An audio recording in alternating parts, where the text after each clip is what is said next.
I'm Reluctant Artsy, and this is my quick, well, maybe it won't be quick, I don't know, because I'm not used to doing this stuff. And I received 2 books today, Monsters and Creatures and Warriors and Weapons.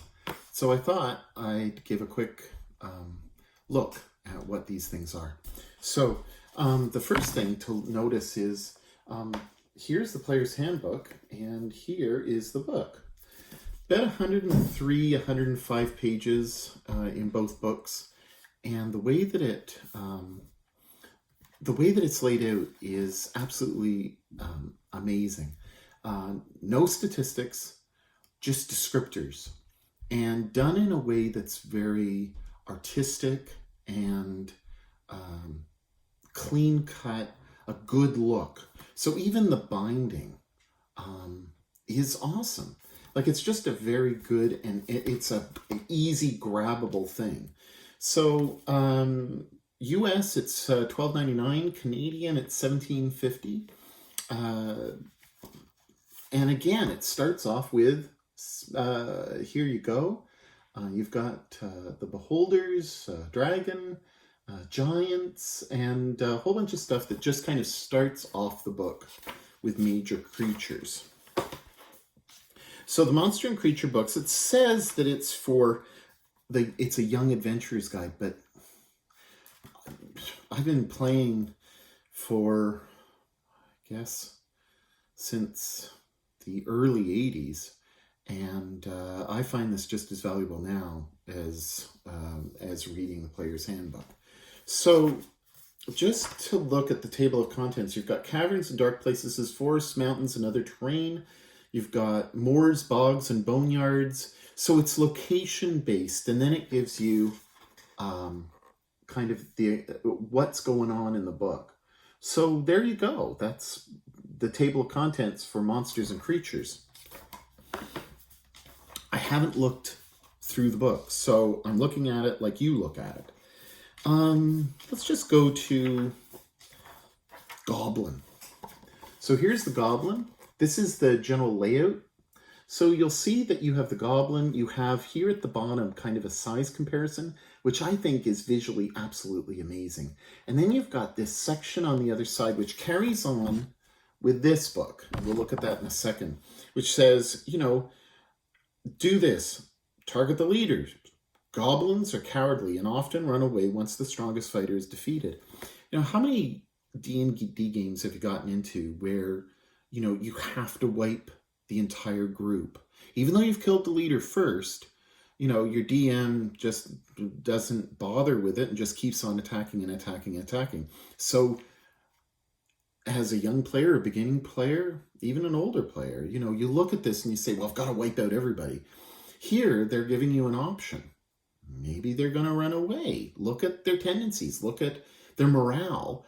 And don't look at it from figure-based or statistics or whatever, or a rule, but look at it from the point of view of the goblin itself. So it talks about target the leader, stay alert. Goblins favor ambushes and sneak attacks. So as a DM, this is a valuable tool because you're getting some information, some background. Yeah, you could read it in the monster manual, but this gives you an extra added, I don't know what you'd call it. It's kind of like an incentive to role play, right? And anything that's going to give us role playing ideas is great. So this is fantastic. Put on a fearsome show. Sometimes all it takes is magic illusion or a powerful battle cry to send them scurrying. Again, you don't have to kill everything in D&D. Certainly in my experience, that's the way we've always played. Clear every room in the dungeon or clear every room in the house and make sure that there's no traces left behind, that there's nothing but bloody smears. There's a certain element of that you might want to play, but it's not necessary. Don't do this. Don't rush into battle. Goblin lairs are riddled with traps and alarms. Be careful. Avoid setting them off. Don't trust them. Goblins are habitual liars and cannot be trusted to keep their promises. If you're role-playing a goblin, that should be one of the first things that you look at. So again, Great ideas. Treant. Okay? It's great. Do this. Let druids and rangers take the lead. These nature-loving classes are the best equipped to approach a treant without giving offense. Not focused on battle and killing, focused on role-playing. So this is absolutely fantastic. Again, I reiterate. Keep your fire starter handy. If you ever have to keep an angry treant at bay, the threat of fire is very effective. Again, it's taking the monster manual and then revisiting it with narration. Great stuff. And it goes on, skeletons, vampires, you've got a vampire lord, vampire spawn, Count Strahd van Zarovich. Look at this. Did you expect to see that in here? Probably not, but there it is. There he is. So, you know, it talks about Strahd's minions, the Heart of Sorrow, the size. Again, can't emphasize that enough. Oceans, lakes, and waterways. You just have, again, you've just got lots of stuff that you can do things with. As I said, I'm not a reviewer. I'm not paid at all. I'm a priest, an Anglican priest, so I'm married. I've got a whole whackload of children and grandchildren. Mountain peaks, open skies. So you got griffins. There you go. And again, first thing it says is, ride in disguise. Buy some camouflage for your horse before entering griffin territory to avoid attacks. Emphasis on avoiding a battle seems to be a theme here. Again, you know, when dragons, it's got a section here. We've got a green dragon, a white dragon. I might go through all the chromatics. Black dragon, blue dragon, red dragon, Tiamat. Look at that. Tiamat. And look at the size difference. Look at that. You know, yeah, mini can help, but nothing can give you that size difference than looking at the picture like this and saying, okay, you're an insignificant nothing, and you're going to battle Tiamat. I don't think so. Not today.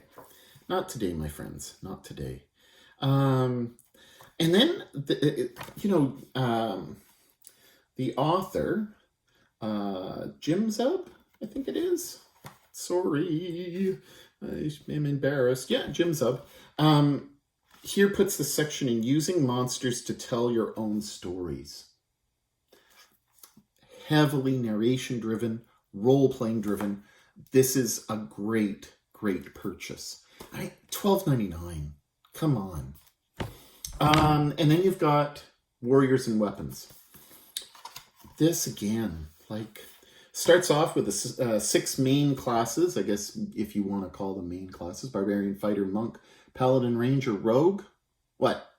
No Wizard or Warlock Love? No Sorcerer? What the hell? Anyway. Yeah. The priest said hell. All right, so written by Jim Zub with Stacey King and Andrew Wheeler. And here is the table of contents, because this is what you're probably looking at this for, whether or not you're going to purchase it. Again, like $12.99, $17.50 Canadian. These are extremely inexpensive books. You know, you'd put easily, I mean, what's the MRSP here? $49 or $50 US for the Player's Handbook. Of course, you'd get it on Amazon cheaper, but you know, these are great tools. And then you've got the dwarf, and you've got the same size differences, dwarven feuds. You have the gnome, you have the health elf. I'm not going to do what other reviewers do, where they go through the entire kind of book, showing you each and every page. If you haven't by now figured out that this is something that you should get, then probably you're not going to get it. So here's the Dragonborn. Again, size difference. And then you've got this attribute feature. So, strength. Draconic heritage imbues all Dragonborn with great physical prowess. You probably don't want to put 8 in your strength for even a wizard. you're Dragonborn. You shouldn't have an 8 strength unless you're really, unless you really want to roleplay that. Resistance. Dragonborns have a natural resistance to whatever destructive energy they possess. So a Dragonborn who breathes fire is immune to fire, and a Dragonborn who breathes acid is invulnerable to acid. So it's not giving you the statistics, and it's not giving you rules per se, but it's, again, as I emphasized in the Monsters and Creatures book, it's giving you role-playing options. That's great. Breath weapon. Dragonborns can exhale the type of destructive energy associated with their ancestry. But there's so much more that Jim and his team have written down here. Dragonborn colors, the age. Simple questions. How old do they live? And it gives this narrative. So like the Kenku here, it's got this narrative here that gives you some greater insight. Instead of just looking at a picture, looking at a stat block, looking at, okay, this is the damage they do. This is what they do. No, haunted by ancient crime that curse their species, Kenku wander the world as vagabonds and thieves, stripped of their wings as retribution. All Kenku are driven by the desire to fly once more. Can I say the word roleplay anymore? It's great. Good stuff. I'm extremely happy. And I feel like I spent next to nothing. My gosh, my dice. I've got 5 metal sets. Well, there's $250. I mean, $50 for a set of dice, and you're buying something that's really, really good. Not only for yourself and for maybe your players, or if you're a player, for your DM.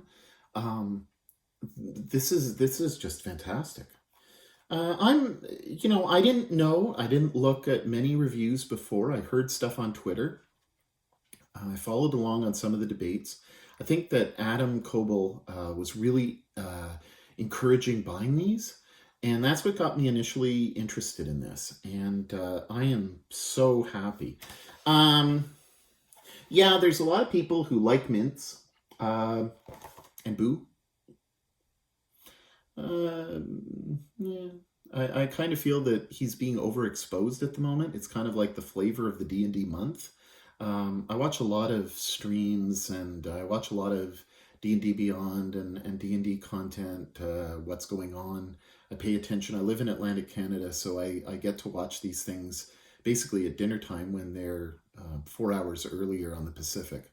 So, I'll watch Dragon Talk and stuff like that. I kind of fed up with the Minsk and Boo stuff, but that's just me. You might really, really love that. The Rogue, the Shandy Freefoot. What is this? Legend? Oh, it's a person. Shandy Freefoot. Now, I don't know the history. I don't know where this character is. But look. If you know who that is, there you go. And then it comes with this awesome stuff. Look at this. Character flowchart. Excellent. Absolutely excellent. So you'll see that I actually, details whatever makes you special. So it gives you descriptors about how to play clothes, anatomy, and adventurer outfit. What to wear when you're adventuring. How many times do we just role play the game? We're sleeping, and then all of a sudden something has come to attack us. We get out of our beds and we're fully armored. I know many DMs will actually role play that and say, okay, no, you're in your nightshirt. But to be honest, we never know. What do fine clothes look like? What do traveler's clothes look like? What's in the imagination? Well, there you go. So, I'm super keen on this. It shows different swords. Great. Pole arms, fantastic. Showing you something, and the art style is amazing. Like range weapons, look at that. I mean, just, that's a simple picture, but just evocative. Medium armor, shields, rust monster. I hate that monster. Survival guide. Nice. Shelter, water, fire, light, food, navigation, first aid. Adventuring gear.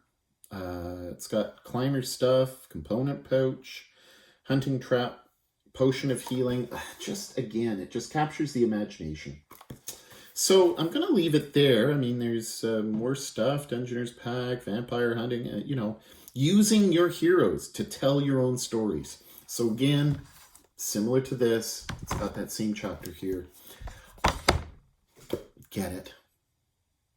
Just get it. Have fun. I'm Reluctant Artsy on Twitter. I'm Reluctant Artsy on Instagram. I'm not paid. I don't have any intention of it. I made a character sheet, which is color. You can find that on dmsguild.com. If you look up Douglas Painter or you look up color character sheet 5e, it probably will come up. It's very colorful. It's something that I designed. I just thought that I wanted something more color-coded. I know that it's not colorblind sensitive, but look, if you're interested in something else that's not just lines and statistics and lines and more lines and more like stat blocks, it's an option for you. So if you want to do that, that's great. Take care and enjoy your hobby. Bye.